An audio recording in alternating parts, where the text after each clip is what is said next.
Gladiator II returns with Ridley Scott on the big screen. Is it any good or entertaining than the first? Let's talk about it here on this episode. I scream, you scream for movies, and that's the way we do it. What is going on, movie fans? Welcome to I Screened, You Scream 4, number 4 movies. I'm Danny Scamlaggi, the host of the show. And before we do get started, do not forget to subscribe, whatever you're listening on. If you're watching this on YouTube, drop a like, comment, and subscribe as well. My social media platforms are in the description below, and my Letterboxd for more movie review in-depth purposes. But ladies and gentlemen, been dreading and excited for this weekend's Glicked. And I mean, Gladiator and Wicked, back-to-back movies this weekend. They're finally here. And man, was the hype worth the wait. And we never had a giant weekend since Beetlejuice. And let me be real, the fall box office has been sluggish in terms of hype. But now, since Beetlejuice, the hype and the giant momentum we need is here.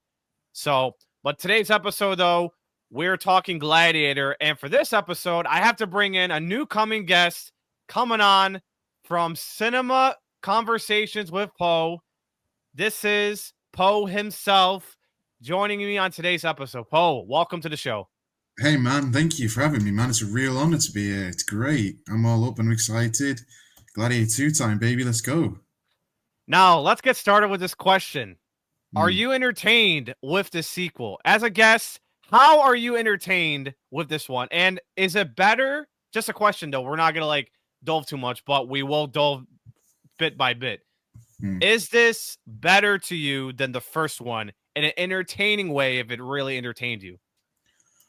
Firstly, I'd say it was massively entertaining, just straight from the backbone, from the opening intro with everything. I was massively entertained. I'll keep it spoiler free because I don't want to spoil it for anyone. Yeah, spoiler free. Yeah, spoiler free, but it was just massively entertaining, the set pieces, everything. I said this on my podcast, on my own podcast, and I said that how everything looks so real. And it was just like, this is a film that's over 100 million budget, and it just looks incredible. I was massively entertained, 100%. Whether it was better than the first one, I've seen a lot of people talk about this. I would say it stands on its own 2 feet. A lot of people have said it's not as good as the first one, and I'm like, but they have said that everything in terms of the action to the visuals and everything, it definitely is better than the first one. But I would say that I think it honors the first one. It doesn't try to be the first one at all. It honors it in a different way. Some people have said it feels a little rushed towards the end. Some people have said it feels it's a little too much. And I'm like, I would say from my own end, I think that it stands on its own 2 feet too well. Whether it's a better legacy sequel or not, yeah, why not? Let's just say, to keep it sake and stuff, I would say that, yeah, I think it's, actually, no, it's on par. It's in terms of the depth and the emotional and the story and everything, I'd say that it's on par. It's still up there with everything. And for me, it's my second favorite film of the year. So I was massively entertained. I think it stands on its own 2 feet. If it wasn't Gladiator II and it was a different film, I think it still would have stood on its own 2 feet very well, in my opinion. So yeah, I was massively entertained, bro. Yeah, it was really entertaining. Now, is it iconic though? Let me just say my quick thoughts. But Yeah. I absolutely had a blast with this movie. A lot more. Now, it's not iconic as the first one. I mean, Russell Crowe, Joaquin Phoenix were both originally great. Yeah. 100%. And then the sequel got new characters, new cast members coming in. And look, those new cast members really set the tone and set interest.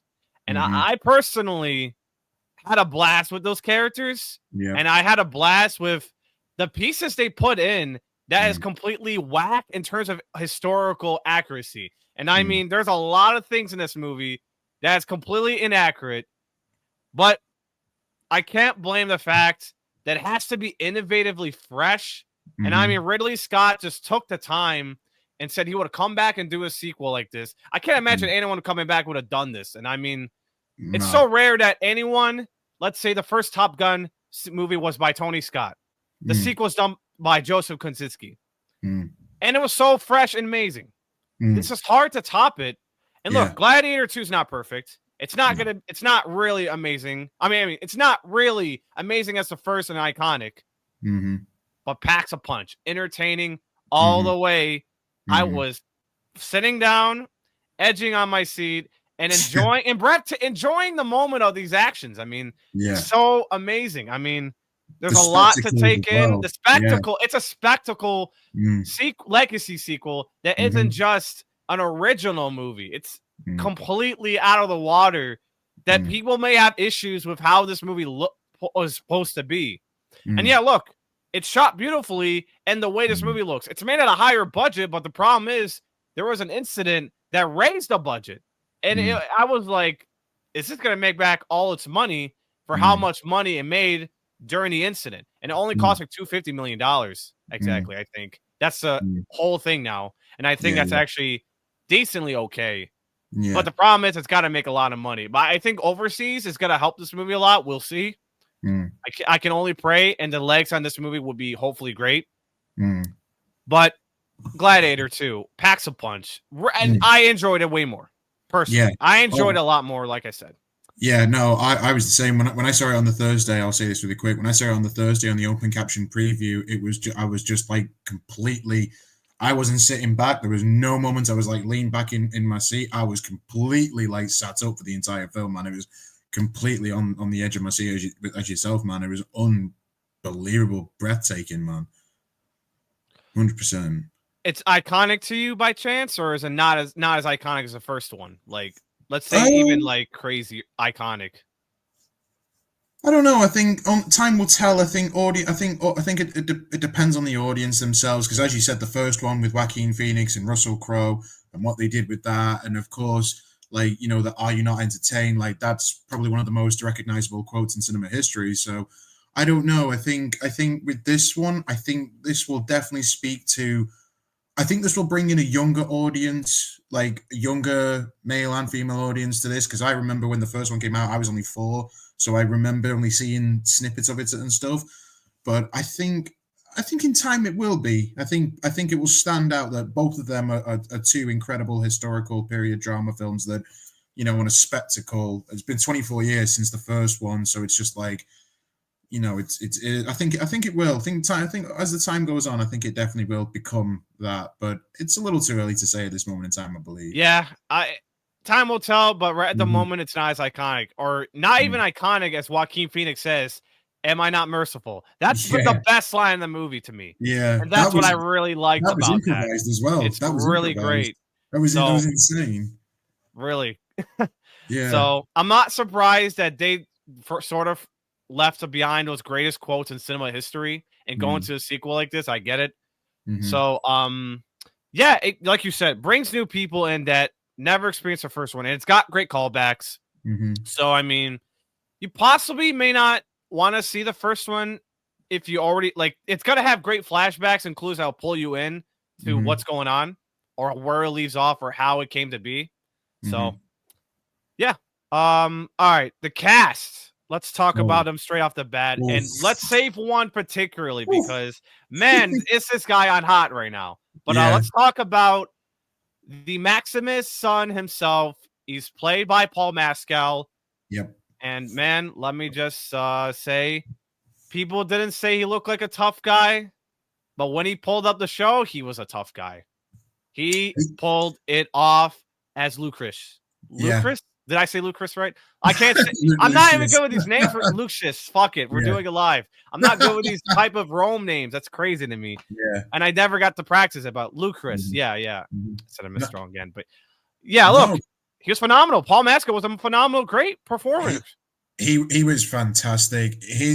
I said this again in my podcast where, and I've seen this with a lot of actors, is that most of them can say a lot through their eyes. If you pay attention to their facial expression, they say a lot. And Paul definitely had that. Like, even when he spoke, when he did the poetry line and stuff and a bunch of other stuff and everything, you just knew that this man had aura, everything. And this is going to sound a little daft when I say this, but his accent reminded me a little bit of Hayden Christensen's Anakin. I don't know if you kind of got that, but from the trailer, I was like, sounds a little bit like Hayden Christensen's Anakin in there. I was honestly, it didn't sound that to me. Just for my sake. I mean, I picked it up at, like, when he's it's in the trailer, it's not a spoiler. When he says the general's head will do, it sounds a little bit like Hayden Christensen's and everything. I'm like, does that sound a little bit like Anakin to me? Or I don't know. I just pick up on things that with stuff like that, but Paul was just amazing. He's been brilliant. I don't know if you saw him in After Sun, but he was also amazing in that.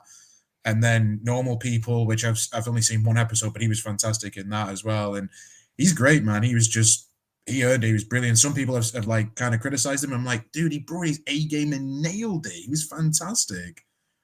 So I have a loved question. him. I have a question. Is he like Yeah. going to be the next butts in the seat star? Because I listened to the BO Boys episode about the weekend preview for Gladiator 2 and talked about Paul Mescal. I mean, they're sort of wondering about that, if he's like if he's going to be the butts in the seats draw, because he's put into a giant movie like this, and this is like big for him.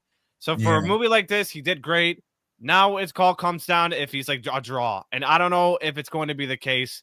At the moment, I can't say it's a official draw. I mean, he's been doing like TV shows, so he's not been like in major movies until Gladiator II. So no, I think with Paul though, he's After Sun is one to definitely check out if people haven't seen that, yourself included. I think he's gonna blow up. I mean, he was in All of Us as Strangers in last year actually with Andrew Scott, and his performance in that was just fantastic. And he's got like about a couple of projects coming up and stuff. But no, I think he's definitely gonna be big, man. I can see he's gonna be an Oscar winner. I've just got a feeling he'll be an Oscar winner for something soon. not the Oscar winner right now, but I think later in a future project if he gets into anything that's buzzy. So we'll see. Yeah. Pedro Pascal, the man. It's a guy who I thought he would be the hero or something. He was phenomenal as well. And he's going to play Reed Richards in Fantastic Four next year. That's a huge thing. He's so Joel. He's Joel from The Last of Us. Yep. I mean, going to Gladiator 2 and Ridley Scott, it's a huge thing for him. I enjoy Pedro Pascal. He's a great actor. He's like one of those guys. Yep. He was brilliant, man. I loved him in it. He was just like, someone actually put a tweet on Twitter about saying that they wish there was a bit more Pedro Pascal. And I'm like, yeah, I kind of wish there was. But when he's on screen, presence is demanded and he just like nails it. Just again, the same with Paul, his aura on there, on point. He's fantastic, man. He nailed a good accent over there too. Yeah, I mean, I heard some of his accent pretty great. That too. That's the highlight of that. Two entertaining guys, and this is the guy I even started to look at him, and one of a kind, rising stars, hopefully, and butts to the seats or not. Joseph Quinn was crazy fun, but also Fred Hedginger. I can't say the damn name right, and I messed it up. Fuck it, F it, raw feed. But Joseph Quinn and Fred together, they're almost like Bond brothers. All I'm gonna say is they were entertaining. And Joseph Quinn, though, he absolutely delivers. He delivers what I expect from a crazy sort of like Emperor, and wow, I mean he absolutely nailed it and absolutely blew me away, especially towards like the second act. I can't say it, but like, man, he took my breath away when he delivered such lines. He just came with it. Like it was like how Joaquin Phoenix was in the first one. It reminded me a lot from that, but just like 10 times crazier and just mental. Like it's in the trailer again when he's like, the gods have spoken, but he's like shaking and going mental. I'm like, holy crap. I'm like, wow, he's really going for this. Like he just had a fun time with it and stuff. And Fred Hedging, he was great as well. He was quite evil and wicked in some ways as well. So they were both fantastic. Like I loved both of them. I recently watched Stranger Things and I was like, yep, get the hype with Joseph Quinn. Now I fully get it. Like he's great. He's going to be with Fantastic Four with Pedro Pascal. So that too. Another big thing coming out next year. And he was in Quiet Place Day One. Yeah, it was also great. I love that film. It was great. All right. What about we spoke on Fred, who also played great as well. Way more sinister though. I do admire his performance. It's great. He was great. All right. The big one, the big support who's probably to get the Oscar nom, and it'd be terrible if he didn't get the Oscar nom. Yeah. Denzel Washington. And up to this day, still butts in the seats as he gets old. Oldsters in my screening of Gladiator all came out. Probably probably the people that seen the first one, but Denzel Washington fans, whatever you see him, whatever you see, black people or not, he's got the star, he's got the power next to his name for years. Comes in a Ridley Scott movie and steals everything. I was blown and entertained with this guy, and that my expectations for this guy going this movie has to be like amazing. And as always, Denzel is Denzel. Absolutely killed an amazing villain he pulled off very viciously. Yeah, I admired it. Yeah, no, he gave me Lorenzo vibes from Training Day again, which a lot of people have said that, but he was just so evil, cunning, wicked. You know, he just nailed it. I mean, a lot of people said he was a scene stealer, and I was like, I don't think he was a scene stealer. I just think he went in and just nailed it. You knew he was having a good time, but his character was just fantastic. The delivery performance, like how he said his lines and stuff, you know, he just nailed it. It's Denzel, man. He's one of the greats and just does his own thing. The press tour that he did for this as well, I was like, I really want to meet Denzel one day. He just looks like he'd be the same, but he just nailed it as well. Very evil, quite vicious in some ways and stuff, but him and Paul together, oh my God, them two were just unbelievable together. But he was brilliant, and yeah, Denzel is the GOAT, man. What's your favorite movies from him? Because growing up to be a Denzel Washington fan, I still like him up to this day. Like one of my favorite films of his is Unstoppable from 2010 with Chris Pine. That one's my favorite. I love Unstoppable. If I had to say a favorite one, I mean, I did a rankings on my Letterboxd actually of his, and I'm not seeing that many, even though I love him. I'd probably say Training Day and Book of Eli. It's probably two. Training Day and Book of Eli. Training Day is one of my favorite films. That's Anton Fuqua's magnum opus. And then Book of Eli, my mum actually watched that and she loved it, and she didn't realize it was based on the Bible and stuff. She's like, have you seen Book of Eli? I'm like, yeah. And she was like, I watched it. It was amazing. I was like, yeah. So I have to watch it. I don't know why I didn't have the chance watching it as a kid.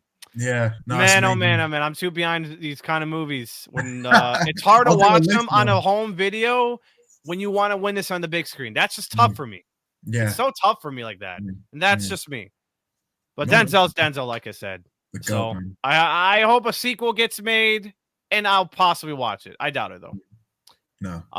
But awesome hats off to the cast. They're amazing. Denzel, I'm hoping he gets the Oscar now for support. If not, that'd be total bullshit.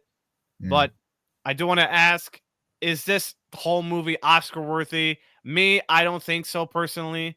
I think it's so hard to like surpass the original. Like I said, it's not iconic or like supreme, but it had a lot of like crazy things in this movie that totally made it different and not Oscar worthy. So that's okay. I mean, all it really matters is to how entertaining it brings, and Ridley Scott just brings entertainment, but it's not Oscar worthy to give the regards of this disadvantage. So it is what it is, though. I also want to point out Connie Nelson was amazing. Just a quick one. She was amazing. Oh, Connie Nelson. You're right. I don't know why I forgot. Great return to this character. Yes. She was great, man. Whether it's Oscar worthy, I think it would be a crime if it didn't get nominated for visuals, costume design, audio, sound, i.e. the sound design, visuals as well. I do feel it should get some for that, because I mean Blade Runner got nominated for some, and that won some stuff. Blade Runner 2049. So I think there are some things that it may get categorized for. Maybe even for the composition, the best score, because the score by Henry Gregson Williams, because I was surprised that Zimmer didn't come back for it, but I think the score I think it will definitely get some Oscar noms. If it doesn't, it's a crime. I think Denzel should definitely get nominated, as you both said, and I said the same, and I think Denzel definitely should. It could be a contender for best film, maybe. Who knows? I mean, it's very... I don't know. There's been a lot of good films that have come out this year, and there's a lot for it to be a contender. I'm very surprised to see what will be done, but no, I think it is maybe. I think for the visuals, costume design, score, sound design, and stuff like that. I think they will definitely get mentioned. If they don't, I think it'll be a real shame, because The costume designing was unbelievable. The visuals were amazing. The sound design was unbelievable. The score was amazing. So yeah, I would think Denzel definitely should. As a whole, in terms of a whole film, I think it might do. Maybe the Oscars might pull out one of the bag and they might put it up contender for Best Picture, which that'd be pretty good. But I don't know. So, but I think it could be. Who knows? I think I don't really think too much on that. To tell you the truth, everyone's different. But I think on my view, I think for me, score, sound design, costume, visuals.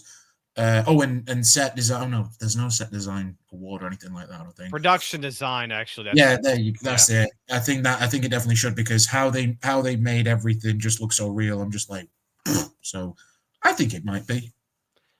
I don't think it's worth Best Picture. It's definitely should be on. I mean, it's definitely not worth having on that. Like, I would agree some of your terms.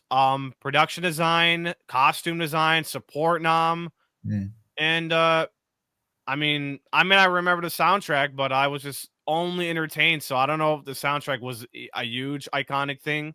So in my view, I would agree some of the stuff, the production design, the costume, and the support should get the noms. Yeah. But it's impossible for like Best Picture. I just don't view this very well. And the fact that the first one won like Best Picture, and I believe, what else did it win? I mean, I didn't look at the facts. Best Picture was one of them. I know it. Russell Crowe got best Oscar for that. He won it for that. I thought he won it for Beautiful Mind, and I did my review of Beautiful Mind saying, "Oh yeah, he won it," and then realized he won it for Gladiator. I was like, "Oh yeah, double Oscar nom for this guy." Yeah, absolutely. I think it won Best Picture, won Best Male Actor. I think it won somewhere else. I'm not too sure. I can't remember myself properly, but who knows? Yeah. I don't got time to look, but no, it's cool, man. Yeah, it's cool. Yeah, look, definitely some people's views, and anyone can throw this subjectively. Oscar or not, we'll see where it stands going to next year. All right. Let's talk a little about what I really enjoyed and what really makes entertaining. So, if we look at the first Gladiator, the only thing that threw me off is how the cinematography works. I mean, it was shaky at times. And I see everything going on, but some of the cinematography was really not great. And again, it was shaky at times during the action scenes. But obviously, the modern technology just made it all better. So I will say the improvements there were the cinematography. It's great. I thought it's really better. It's easier to see what's going on during the fight. So I think it's really improved. And the action pieces, like the water in the Coliseum with sharks. I mean, I don't know how they do that. It's absurd and inaccurate.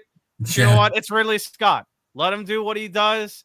The monkey apes in the big. Oh my God, they were entertainingly funny. I love that. And yeah, it was just crazy. That's just how much they step up in this one. That's how much they want to make it just a spectacle. Yeah. So I think improvements were just there. And I guess the inaccuracy, of course, also made a slight edge to some people's view. That's all. Historians as well, because he pissed off a lot of historians. The story, yeah, it's the same as like Maximus last one. So it's not as like new, it's just the same. But going to his son, though, I mean, yeah, that's like something nice to know about where it's heading to. I mean, yeah. Yeah, no, definitely. I think the first one, for what it was in the 2000, the first one was released in 2000, and you look at that film and you're like, wow, like that's on another level. And then you watch the second one and you're like, oh yeah, there is improvements. And that's not a critique or anything. You can definitely see it. I mean, there's one shot, it's not a spoiler, there's like a massive wide shot where you see the whole of Italy with Rome, with the Colosseum in the background of Rome. And I'm just like, yo. And then when they do the overhead shots of the Colosseum and with the water and everything, which is in the trailer, you're just like, oh wow, like just the camera angles and everything. I was completely fascinated by that. In terms of the score, as I mentioned before, Henry Gregson Williams, I hope I've said that right. He nailed it. He did what Simon Franklin did on Avatar: Way of Water, where the first composer came in and then they took on what they did. And I watched a brief little thing on the score and stuff, and Zimmer said that he incorporated stuff from his score into his score, and you could really feel that. You could really feel the emotion and the excitement and everything. It's like Interesting. pure adrenaline and everything from it and stuff. Just the way that it looked, which I said at the start, I think, the way that it looked so real. Because the problem with some historical dramas is that some of it can look a bit bad. You can go and go, oh, that's a bit CGI there. CGI is a bit bad there, or doesn't look too real. But then you look at this and you're like, this looks real. This is like completely real. Like you're time traveling back to 890 AD in Rome and stuff and everything. So everything for me, from story, the writing, cinematography, visuals, costume, production design, everything, it just blew me away. And I'm like, oh wow. And it just gets better on a rewatch as well, because I've seen it 3 times. So Yeah, I mean, it came out in the United Kingdom on your end like yeah, last week. yeah, It came out domestically this week. So yeah, which I'm a I little mean, lucky jealous. you saw it earlier. So I thought you Yeah. saw like an early screening or something. Yeah, no. After I saw the it was an open caption preview. And I was like, don't care if it's got subtitles, just get me in there. And then it came on the Friday. I went for it in IMAX, and then saw it on the Saturday after work. And then, it blew me away with everything, just what they did, because I was just like completely sat up for the entire film, not one sat back. Everything just had me hooked from the beginning and everything. I said that it was a masterclass in filmmaking, because Ridley's the only one who could do that. There's other directors that maybe could have done a good job, but I think Ridley was the only one who could have made that spectacle and made that the way that it was. It was a triumphant film for me, and I just thought, like, boy, like completely blown away. And that's what you want. That's what you want in a film like that. When you want a big historical period drama stuff, you want that. So I was completely blown away. I was like, yo, this is insane. So yeah, Ridley, man, knocked out the park. 86 as well. Come on now. Yeah, Ridley Yeah. Scott. I mean, every time he pulls up with these movies, like, okay, he's got The Last Duel, which came out in 2021, That was such an Napoleon in underrated- 2023 last year Yeah. on Apple. I wish it wasn't on Apple from the production. Yeah, look, Ridley Scott doing the sequel, I think it was a great choice. Who could have done it better, or who could have just make it just interesting? So yeah, look, a little issue I meant to bring up. The dialogue isn't just good in some little silliness during the movie. The first one had like better dialogue. Let's just be real. It was like all serious. So Yeah. that's where Yeah. I'm at to this little weaknesses to Gladiator 2. Yeah, a lot of people, I've seen some people saying about the writing and stuff, and I'm like, yeah, but I think for the most part of it, like, it didn't really bother me too much. I was just completely entertained. I'm like, I don't care. It could be the cheesiest thing. I'm still going to be there for it day one. Like, I loved it, man. I just thought it was great. Just Paul Mescal. I really want to talk on one thing, but obviously we can't. But there's one scene that just blew me away, and I'm like, that's it. I'm hooked. I'm like, yes, that's it. That's it. And I was like, yep. Then it did remind me of a particular scene in from Gladiator, but I can't say what in the second one because spoiler it, and we're not doing that. So we'll go into that in a time. Yeah. So, is there anything else we should bring up or anything? Because I'm going to rate this a 9 out of 10, and that's 4.5 stars. That's where I'm at with this. So I'm probably biased, but I gave it a 5. The 3 times I've seen it, I gave it a 5. I was completely gone. I was like, it was the same thing with Dune Part 2, where I just didn't shut up, and I still haven't shut up about Gladiator. Well, Dune Part 2 as well. I fully give it a 5-star. That's like my only 5-star movie of the year, and I mean, Dune is obviously my favorite of the year. 5-star films Never gets old, and it never takes away what other film can do. Like, this is the only movie I know it just took my breath away this year. So yeah, quickly runs away because I think I've given too many 5-star films on Letterboxd. Probably give it away, and some people are like, "You gave that a 5?" I'm like, I'm not a fussy person, man. Leave me alone. So, well, anyways, just to cap it all off of Gladiator, I'd say if you have not seen the first one, I mean, you can watch it just to see how amazingly iconic it was. If you haven't just seen the first one, you want to go in the second one anyways. It has a lot of clues that pulls you in. So I'd say watch it, go in blind, and it'll just give you ideas what the first one was like. So 100%. That, and because of generational names such as Paul Mescal and Pedro Pascal for these names, those are for new generations that are going into these movies. So they're going to be familiar with these stars as they get older. And so I think that's like another generational movie for these type of audience. that never experienced Russell Crowe or Joaquin Phoenix like myself, which, you know, I was born in 2000. That movie came out around that year. Yeah. So I didn't heard about this name until I was like 9, 10 years old. Mm. Well, what Russell Crowe at first, but then I started to know Joaquin Phoenix when Joker came around. That's the first time I heard Joaquin Phoenix in general. Joaquin Phoenix, I remember from the Walk the Line, the James Mangold biopic, because my granddad was a huge Johnny Cash fan. So that was the first film of Joaquin. No, Signs by M. Night Shyamalan. Yep. And then Russell Crowe, I think the first film I'd watched him in was, I probably would say Gladiator, because my dad had it. I remember my dad we did have it on DVD. That's how old I am. And my dad had it on snippets and stuff. So I do remember that. And then, yeah, so Russell Crowe was definitely Gladiator. Joaquin was Signs, which terrified me. Still haven't recovered. I remember watching that in like my language arts class. Yeah. Still haven't recovered. All right. Well, Poe, anything else we should bring up before we wrap things up? No, man. I think we pretty much covered everything that you said you wanted to cover and everything. So thank you. Yeah. Quick question: when are you seeing Wicked? Because that's gonna be my next episode, ladies and gentlemen. It will be coming up soon. Well, I saw Paddington Peru today. It came out in the UK. Yeah, and that was fantastic. But then Wicked, like from 6 o'clock, because I was going to go for the 6 o'clock showing, and then from 6 o'clock to 20 to 9, every showing was packed. I was like, packed house. Yeah, it's a giant weekend. Yeah, I was like, right, good job I'm working this weekend. I'll go see it on Monday. So I think Monday, I'm going to go for the 7 o'clock one, which I've heard amazing things about it. So Monday, you're going to be on your knees. I mean, on your butt on the chair, embracing it. Yeah. And I'll just give you guys my quick thoughts going to the next episode of Wicked. But I have a lot to talk about Wicked, and I cannot wait to break this down. But not for this episode, but we will. I will talk about it next episode. So all you can do is to stay tuned by subscribing to the podcast, whatever you're listening on.